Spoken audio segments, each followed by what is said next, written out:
İntensiv yağışlar Quba rayonunda meyvə bağlarına ziyan vurub, almanın kiloqramı 6-7 qəpiyə təklif olunur. Milli Az Report istinadla xəbər verir ki, alma becərilməsi Quba rayonunda kənd təsərrüfatının əsas sahələrindən sayılır. Qubanın alma bağlarında hər il tonlarla məhsul yetişdirilir. Yığılan meyvə yerli bazarlara çıxarılmaqla yanaşı, xarici ölkələrə də ixrac olunur.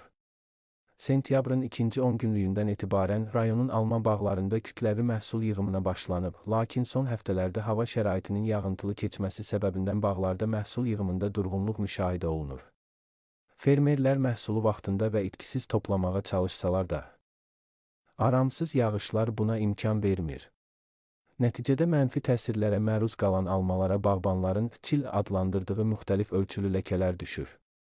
Belə olduqda təsərrüfat sahibləri keyfiyyəti dəyişən meyvəyə alıcı tapa bilmədikləri üçün almanı kiloqramı 6-7 qəpiyə emal müəssisələrinə satmaq məcburiyyətində qalıblar. Quba Dövlət Aqrar İnkişaf Mərkəzinin daim bitkiçilik sektorunun müdiri Tarverdi İsmailov məsələ ilə bağlı Report Un yerli bürosuna bildirib ki, almaya ləkə düşməsinin yağıntı ilə əlaqəsi yoxdur. Əgər meyvəyə ləkə düşübsə, deməli, bağlara düzgün aqrotexniki qulluq göstərilməyib və ağacların dərmanlaması vaxtında aparılmayıb.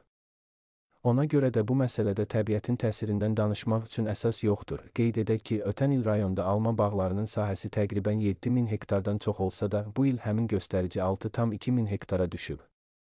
Quba bağlarında daha çox məhsuldarlığı ilə seçilən Golden, Simirenko, Granny Smith və Fuji sortlarının yetişdirilməsinə üstünlük verilir. Alma becərilməsindən imtina olunan bağ sahələrində isə gilas və digər meyvələr yetişdirilib.